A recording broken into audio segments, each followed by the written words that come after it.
They say no one is ever prepared to be humiliated by the person they love most.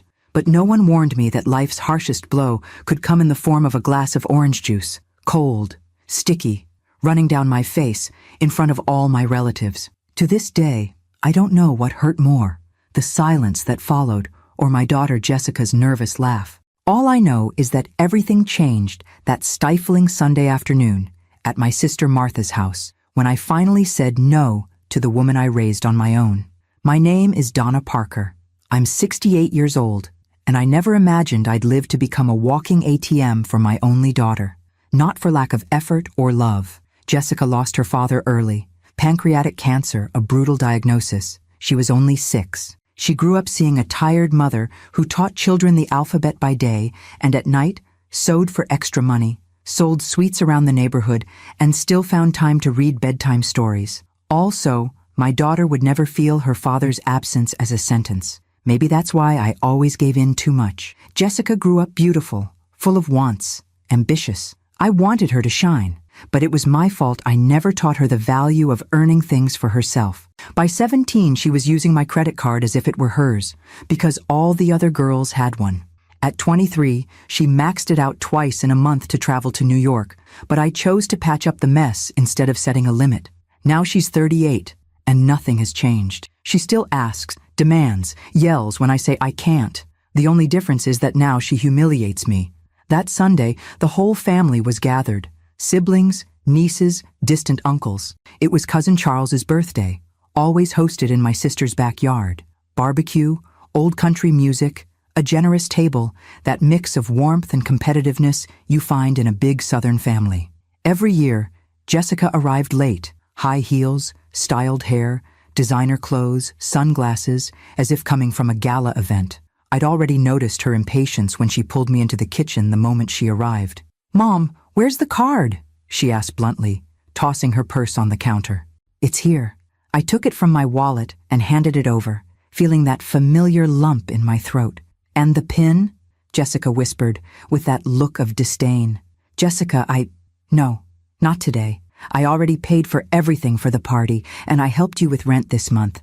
I need a break." Her eyes hardened, lips pressing into a thin line. "Oh, Mom, how selfish," she said, loud enough for everyone in the living room to hear. "I just want to buy a decent gift for Charles. Do you want me to be embarrassed? Everyone knows you just hoard money because you're stingy." I felt everyone's gaze pierce through me. Silence fell, heavy, broken only by the sizzle of meat on the grill. I tried to respond, but my voice didn't come. That's when Jessica picked up the glass of juice from the counter, looked me in the eye, and poured the cold liquid over my face. Time froze. The juice ran through my hair, stained my white blouse, slid down to my heart, which was beating fast. No one moved. My sister covered her mouth. A cousin pulled her kids away. Jessica looked at me with contempt, as if she'd taught me a lesson. I wanted to disappear. I wanted to go back and do everything differently. But standing there, in the middle of that ugly scene, I could only think about everything I sacrificed to raise this woman. Everything I gave up, being, having, living, just so she'd never feel less than anyone else. I wiped my face with the back of my hand, slowly. I didn't cry. I didn't shout. I just looked her in the eyes and saw, maybe for the first time, that strange mix of arrogance and insecurity. Jessica wanted to win, wanted to show the world she had power over me. And I understood. This was the last straw, rock bottom. I left the kitchen in silence, feeling the juice dry on my face, my blouse sticking to my skin. I walked down the hallway with my head held high, but inside I was hollow. In the bathroom, I looked at myself in the mirror, hair stuck to my forehead, skin red, the sour smell of orange juice, and then, unexpectedly, I caught myself with a crooked smile. Because after a lifetime of being stepped on, humiliated in silence, I knew, never again. No one would ever make me feel that small again. When I returned to the living room, everyone pretended nothing had happened. Jessica was already chatting with the cousins, as if nothing was wrong. I sat on the porch in silence, watching the world move on. My sister came over with a napkin. "Donna, if you want, stay at my place tonight. You don't deserve this." I nodded, grateful. That day, I realized, sometimes you need to be humiliated to wake up. And in that exact moment, a new chapter in my life was about to begin. If you've ever been through something similar, or know someone who needs to hear this story, share it, comment below.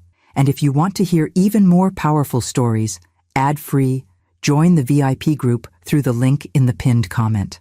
Little did I know just how much that day of shame would turn into pride. The citrus scent of juice still lingered in the air, reminding me of the bitter taste of everything I had silently endured. I slept poorly, hearing the echoes of laughter and the scandal my daughter caused in front of everyone. I felt an old shame, but also something new, a slow burning indignation, like embers under ashes. I went home early, hands trembling, heart tight. I entered quietly and found her sprawled on the couch, still in her robe, her phone glowing in the dark. "What now?" Jessica asked, eyes glued to her screen. "Here to get your card back, is that it?" I stopped in the hallway, trying to find the strength to answer without crying. "I'm just here to get a few things, and your purse doesn't have the card anymore." She let out a dry laugh. "Congratulations. Gonna leave me broke? What do you think I am, a child? You think you can just turn your back on me after everything I've done for you?" That phrase stung. How many times over the years had I heard that everything I achieved was owed to her? How many times did I skip a coffee or a new dress so she could buy whatever she wanted? I took a deep breath. "Jessica, you're an adult now. You need to understand the world won't always cheer for you. It's past time to take care of your own bills." She rolled her eyes, slowly got up, dragging her robe across the carpet. "Here we go. I worked my whole life, I sacrificed, blah, blah, blah. It's exhausting, Mom, seriously. And you don't get tired of treating me like a bank? Oh, please!" She exploded, stomping her foot. "You like to pay. You love playing the Good Samaritan, feeling needed. What would you do if I stopped asking? You'd die of boredom in this house." I felt my face grow hot, but I didn't back down. "I survived before you were born, Jessica, and I'll survive without you if I have to." "Enough drama, Mom," she said, heading toward her room. "You know what? I'll call Mark today. I'll spend a few days at his place, get my life together, and leave you alone with your precious money." I heard her words cut like knives, but I forced myself to stay firm. "Do that. But know this, the door is always open for respect, not abuse." She stopped in the hallway, turning sideways, her eyes hard. "You think I'll grovel for money?" she whispered bitterly. "I can get what I need without your help, Mrs. Donna." We stood there in silence, tension filling every inch. She went into her room and slammed the door, the sound echoing through the house. I sat alone in the living room, hands cold, chest aching. I spent the morning organizing closets, trying to find some sign in the routine that life would fall back into place. But all I saw were reminders of years of sacrifice. The picture frame with our first day of school, the yellow dress I made for her prom, the rug I bought with my first paycheck. The day dragged on. Jessica didn't leave her room. From time to time, I heard her laughing loudly on the phone, talking about parties and trips, like everything was a competition to see who had more, who spent more. I got a message from Martha, my sister. "Donna, you were strong, don't give in. She'll learn eventually." I replied simply, "I need to be strong for myself." Late in the afternoon, I heard the door open. Jessica came out quickly, suitcase in hand, hair messy, her expression hard. "I'm leaving. Don't wait up. If you need to talk, you know where to find me." She hesitated for a second, but kept moving. I closed the door, took a deep breath, and felt a mix of relief and guilt. I went to the hallway mirror, looked at my own face, tired, yes, but alive. And I promised myself, I will never again accept being mistreated, not even by those I love. If you've ever been through something like this, comment below. And subscribe to the channel. The next part of this story will show you what no one expects from a mother. That night, I wrote in my journal, "Dignity has no price, and today I bought mine back." The silence that night weighed on me like never before. It was as if every object in the house, the worn living room rug, the old wall clock, the chipped cup on the sideboard, had heard everything. For the first time in many years, I felt an emptiness so deep it hurt to breathe. Jessica's absence was loud.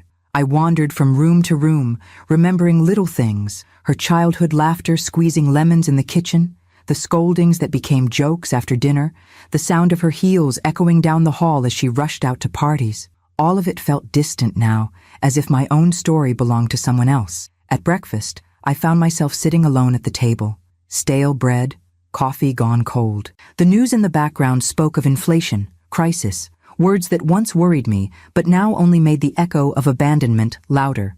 My cell phone vibrated. Foolish hope. It wasn't a message from my daughter, but from the bank. Another charge on her card, even though she wasn't home. I looked at my balance, saw the damage, closed my eyes, and held back tears. I thought about years of hard work, double shifts cleaning offices, afternoons sewing for neighbors to pay Jessica's school, birthdays I spent alone just to afford her expensive gifts. I always believed love justified any sacrifice. That morning, I started to doubt. The phone rang again. It was Martha, my sister, always tuned to the slightest sadness in my voice. "Donna, did you sleep?" "Barely," I admit. "Don't go back on your decision, okay? Just because she's your daughter doesn't mean she can use you. You're not alone." "It hurts, Martha. I won't lie. I feel like I failed. Her father wouldn't have let this happen. You did more than any mother would, Donna. Now, let her grow up." I hung up, chest tight. I went for a walk around the block just to breathe. On the corner, I ran into Mrs. Ruth, my longtime neighbor. "Everything all right, Donna? I haven't seen Jessica lately." "She's figuring her life out, Ruth. Growing up." She smiled sadly. "We only learn to grow when we miss the hand that used to hold ours. Remember that." I went back home deep in thought. I sat on the sofa, picked up my journal, and wrote, with shaky handwriting. "Today, silence screams louder than yesterday's juice, but maybe it's in this silence that I'll finally hear myself again." Late in the afternoon, when I least expected it, I got a call from the cleaning office where I sometimes pick up extra work. "Donna, there's a shift tomorrow. Can you take it?" "Of course, thank you." I answered without hesitation. I still needed the work, but this time I felt proud to chase what was mine. Not for Jessica, but for myself. At night, my phone finally buzzed with a message from my daughter. "Can you loan me money for college? Mark can't help right now." I looked at the screen. I didn't answer. I turned off the lights and decided, tonight, I am my own priority. If you believe that a mother's love doesn't mean accepting everything in silence, leave a comment. That night, the silence in my house finally brought peace. Not the peace I wanted, but the one I needed. The weeks that followed were a bitter lesson in absence. Jessica disappeared. Not a single call. Not even a message asking if I was okay. What did arrive were bills. Her purchases kept showing up on my card, even after the juice, even after everything. It was as if my daughter had put my dignity on autopilot. On the second Saturday of that emptiness, I woke up early, feeling my chest tight and the house colder than ever. Weak sunlight filtered through the window. I made strong coffee, put on my apron, and went to clean Dr. Regina's apartment, my oldest client. When I finished, I sat down for a glass of water, and she, noticing my exhaustion, asked, "Are you all right, Donna? You look worn out." "Just a bit tired, doctor. Sometimes life gets heavy." She smiled kindly and offered me a slice of lemon cake. "You're one of the strongest women I know. Don't let anyone convince you otherwise, all right?" I went home with that phrase echoing in my mind. I opened the closet, took out old photos, and leafed through memories of Jessica's childhood. Gappy smiles, her first backpack, her 6th birthday with chocolate cake and friends. I felt a mix of longing and indignation. Where did I go wrong? Why did she grow up thinking love was the same as easy money? The intercom rang. It startled me. It was Jessica at the gate. She had no suitcase, no apologetic look. She got straight to the point. "I need money, Mom. Mark left me. I can't even pay the rent. Are you just going to let me end up on the street?" Her tone was demanding, not asking. My heart hurt, but my voice came out firm. "Jessica, I have never turned my back on you. But that's enough.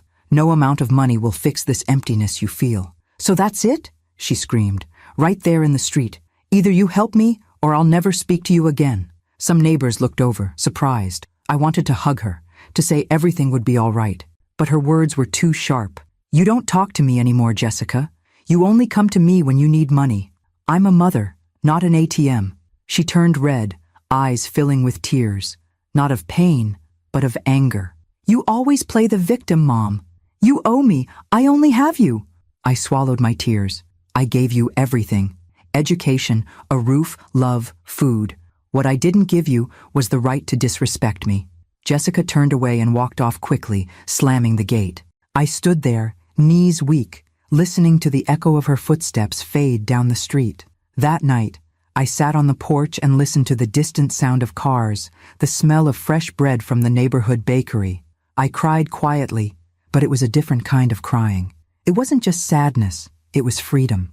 Deep in that night, for the first time, I began to imagine who I could be if I stopped carrying the weight of the world on my own. It's never easy to say no to your own child, especially when everything life taught you was to survive and protect the ones you love. The next morning, I woke up like someone who survived a storm, tired, but clean. I took a long shower, made a point of preparing my coffee slowly, changed clothes, and went to work with my head held high. On my way to work, my thoughts kept circling back to the scene from the night before. I kept repeating to myself, I am not guilty. I'm not a bad mother for wanting peace. My phone rang. It was the bank manager. Mrs. Donna, good morning. I need to confirm a suspicious withdrawal attempt on your card. My heart skipped a beat. I didn't authorize anything, ma'am. Don't worry. I've temporarily blocked your PIN. I recommend you come in and change everything. After my shift, I went to the bank, feeling a sting of humiliation, but also a sense of relief. No more letting Jessica take advantage of my goodwill. I canceled cards, changed passwords, talked to the manager. It was a ritual of saying goodbye to the past. On my way out, I found myself standing in front of a fabric shop. Those colorful displays had always caught my eye. I went in on a whim. I touched the fabrics, sat down to chat with the saleswoman, who turned out to be the owner, a woman named Sonia. I've never seen you here before, she said. I used to clean houses, but I'm looking to do something new. Do you know how to sew? I learned from my mother when I was a girl. Sonia smiled. If you want, come help me out in the afternoons. I have way too many orders and not enough hands. I can't pay much, but here you're respected. I accepted right away. I went home with a strange feeling, a mix of fear and excitement. For the first time in many years, I saw a light at the end of the tunnel, a chance to be valued for who I am, not for the money I have in the bank. That week, I cut off contact with Jessica. The messages kept coming, all demanding, never asking. I deleted them without answering. One day, Sonia brought me a fresh cup of coffee. Some people only learn to value you when they feel your absence. Silence is the biggest no we can give. Working with fabrics brought back childhood memories, the simplicity of days before the chaos, before everything became a burden. Over time, I started to feel like I belonged there, getting to know the customers, hearing stories similar to mine. On Saturday, I was surprised. Donna, could you do me a favor? Show the ladies how you sew that beautiful trim on sheets? When I finished, I heard sincere applause. I felt such a powerful emotion, so different from the emptiness of the past few weeks, that I cried right there, not from sadness, but from joy. It was as if my soul, suffocated for so long, finally had room to breathe. And in that atmosphere of rebirth, on an ordinary afternoon, Jessica showed up at the shop. She saw me smiling, working, surrounded by people who admired me. And in her eyes, for the first time, I saw something new, surprise, and maybe, just maybe, the beginnings of respect. That Sunday, I woke up early to the soft sound of rain tapping at the window. It was my day off, but my mind spun restlessly, caught between Jessica's absence and the newness of the shop. The kitchen, once full of voices and demands from other times, was now filled only with the aroma of fresh coffee and simple orange cake, just the way I liked it. It felt strange not waiting for anyone, not making double coffee, not setting the table for two. The emptiness of the house felt, at the same time, like freedom and loneliness. The phone stayed silent all day. No requests, no demands, no apologies. In the early afternoon, I put on a raincoat, grabbed an umbrella, and went for a walk around the neighborhood. At the park, I saw mothers playing with small children, young couples arguing about nothing, elderly people chatting at the gazebo. I felt a pang of longing, not just for Jessica's childhood, but for my own youth, for the dreams I left behind to be everything she needed. Passing by the market, I ran into Mrs. Elizabeth, an old neighbor, who looked me in the eyes and said, "I haven't seen you smile in a long time, Donna." "I'm learning again, Mrs. Elizabeth. You deserve more than you think. Don't let anyone tell you otherwise." Back at the shop on Monday, Sonia noticed my quiet mood and didn't ask anything. She just left a cup of tea at my side. In the afternoon, between one cut of fabric and the next, she commented, "When we change, those who were used to our yes suffer more than we do. Stay strong." In the days that followed, Jessica disappeared from my life. Her friends started asking me at the market, on social media, "Did you and Jessica have a fight? She's been telling people you abandoned her." I was swept by a wave of guilt, but then I thought, I was here my whole life. I was the one who was abandoned, disrespected, used. I'm not feeding that guilt anymore. On Saturday, Sonia asked me to stay late to help with a sewing class for local women. When I finished teaching, one of the students, a young mother named Rita, came up to me, moved. "Mrs. Donna, it's been so long since I felt this good about myself. Thank you for sharing this with us." I came home that night exhausted, but with a light heart. I made soup, opened an old book, and for the first time in years, I slept deeply. No fear, no urgent phone calls, no demands. The next morning, a message arrived. "Mom, I need to talk." And for the first time, I didn't panic. I felt only a mature calm, because now I knew I was in control of my own life. Jessica showed up at the house late in the afternoon, her face swollen from crying, but still trying to keep up a proud front. She didn't bring flowers, nor apologies. She wore expensive clothes, heavy makeup, and her eyes were hard, full of wounded pride. I was on the porch, watering the violets, when she walked in. "Mom, can you stop pretending everything's fine?" were the first words out of her mouth, sharp as a blade. "Jessica, come in. Sit down. Let's talk like two adults," I replied, trying to stay calm. She threw her purse on the couch, looked around, scanning the house as if to measure my newfound strength. "Everyone knows about the juice," she said, biting her lip. "You embarrassed me, Mom." "I didn't embarrass anyone. I just stopped accepting what I don't deserve," Jessica scoffed. "Look, I was upset that day, but you didn't have to humiliate me in front of the whole family. And you thought it was fair to throw juice in my face? To humiliate the person who raised you alone, who worked until her hands cracked to give you everything?" She looked away, hesitating for the first time, but she didn't apologize. "I'm out of money, Mom," she muttered. "I can't pay the card this month. I need you to help me, just this once." The pain hit like a knife, not just because of the nerve, but the coldness. I felt anger, sadness, and a nearly dark pride at finally seeing what had taken me years to realize. "Jessica, you're 30 now. I did everything for you, and maybe that was my mistake. I never taught you how to say no. I always protected you from the world, but now you need to learn to protect yourself and to respect me." She laughed, without humor. "So you're just going to leave me out on the street? I'm giving you what you always asked for, Jessica. The freedom to choose, even to make mistakes. And if I fall apart, I'll be here. But I'm not your ATM. I'm your mother, not your employee. If you want to talk, to really talk, my door is open. But don't come only when you need money." The silence was heavy, but not cruel. Jessica stood, walked to the door, and turned. For the first time, I saw a childlike fear in her eyes, the same look she had when she lost her father, but now mixed with adult pride. "You've changed, Mom." I had to change, so I wouldn't disappear from myself. She left, slamming the door. I stayed there, smelling the lavender drifting in through the window, knowing the wound was deep, but the courage to close that chapter was even greater. If you've ever had to break with someone you love just to protect yourself, share in the comments, and remember, your dignity is your greatest treasure. Night fell, but for the first time, even with my heart aching, I felt that something inside me was finally whole. The silence that morning was cruel.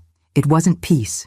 It was the kind of silence that screams, echoing every harsh word from the night before. The house felt enormous, empty, as if every wall had heard the humiliation and was now shrinking, ashamed for me. I wandered through the rooms in slow motion.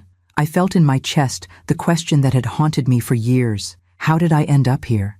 I had become mother and father, bank, babysitter, maid, confidant, everything except myself. I let the coffee grow cold on the table. I stared at the phone, hoping for a call, a message, an apology, anything. But nothing came.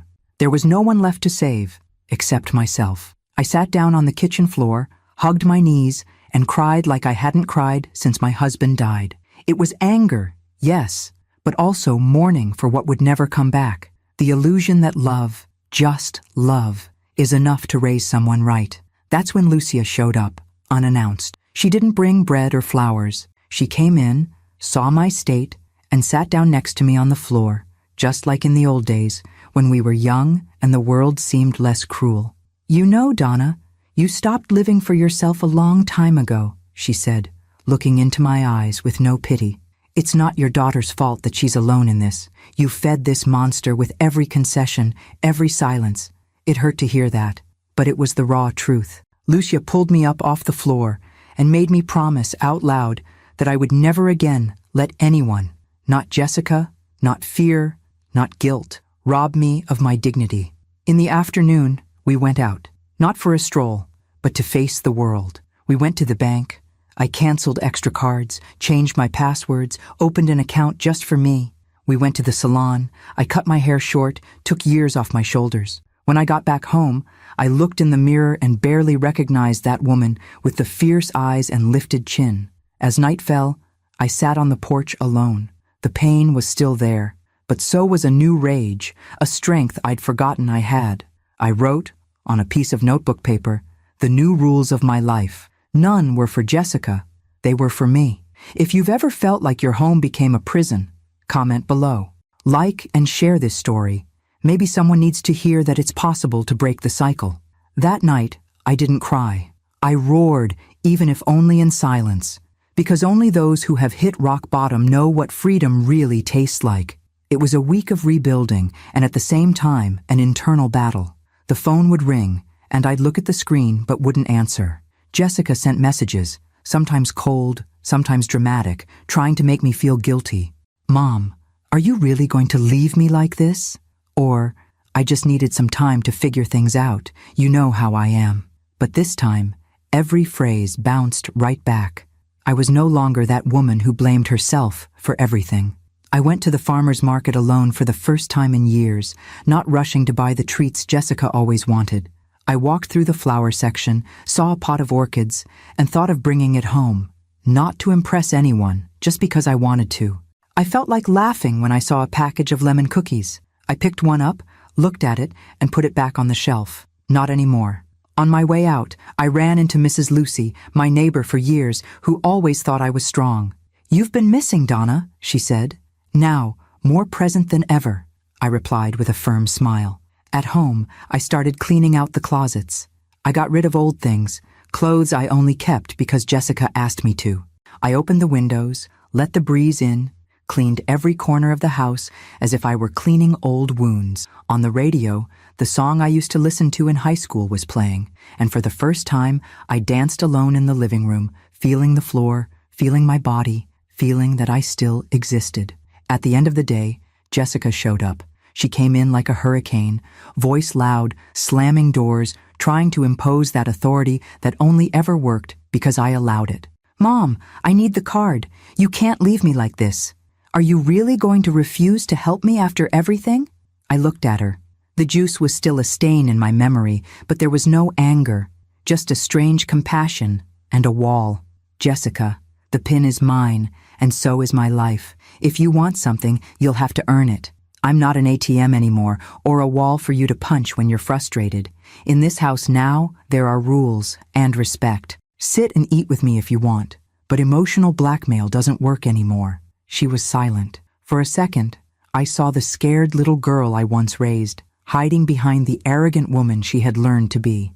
I also saw my own reflection in that fragility, and understood that saying no was, finally, an act of love, for me and for her. Jessica left, slamming the door, but didn't take anything but her wounded pride. I stayed in the silence, not crying, not trembling. I just breathed deeply, as if feeling the house and my life coming back into my own hands. If you've ever had to say no to someone you love, comment here, and share this story to show that respect isn't asked for, it's demanded. I ended that day with a cup of tea, sitting on the porch, listening to the world outside, feeling a new space inside me, the space for no. It was small, but it was mine, and at that moment, I knew I would never give it up again. The house was strangely quiet in the days that followed, but it was no longer the heavy silence of submission. It was the silence of newfound freedom. I walked through every room without fear of being questioned or judged. Little by little, I started reclaiming each space. The couch, now with my favorite pillows, the kitchen, filled with my pots and the smell of freshly brewed coffee, no longer needing to please anyone but myself. Jessica avoided me. Sometimes she would call from work, always with some flimsy excuse, always circling around the topic of money, but never brave enough to ask directly. I responded politely, but stayed firm in my position. For the first time, saying no didn't feel heavy or painful. It felt natural and powerful. I went back to small pleasures I'd abandoned. I signed up for a painting class, made friends with women my age, went to the movies alone. At the neighborhood club, I reconnected with old coworkers and for the first time in decades accepted an invitation to a dinner just for me. It wasn't rebellion, it was recovery. It was me, Donna, finally discovering I deserved more than I had ever received. One afternoon, I found a letter from Jessica in the mailbox. It was short, handwritten, the words shaky. Mom, I don't know if you'll forgive me. I felt anger, shame, and I still do. But I wanted to say I understand your no. And I'm not ready to apologize yet, but I want you to know I'm trying. I know I never gave you peace.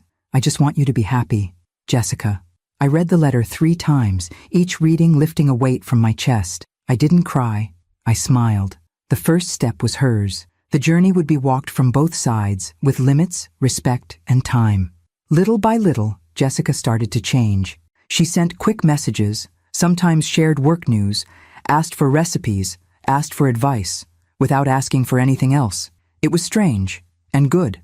Money was no longer the main subject. It was as if, by letting go of my role as her ATM, she finally saw me as her mother. I was learning how to be the mother of an adult, and she, the daughter of a woman who says no. In the community, my example became a topic among the neighbors. Other mothers, other daughters began to open up. We shared our pains, our victories, and above all, our courage. One day I hosted a tea at home, just for women. We laughed about small victories, cried a little, and toasted to the right of being the owners of our own lives. If you've ever been through something like this, comment here and share with someone who needs the strength to put themselves first. Let's show that sometimes saying no is the greatest act of love. That evening, watching the sunset from the porch, I realized I lost my fear of losing my daughter because I finally stopped losing myself. The pin, the juice in my face, the pain, all of it became a bridge to something bigger. Dignity, respect, self-love. No one can ever take that away from me. And if someone ever asks too much from you, remember, sometimes the greatest gift we can give those we love is teaching them the value of limits.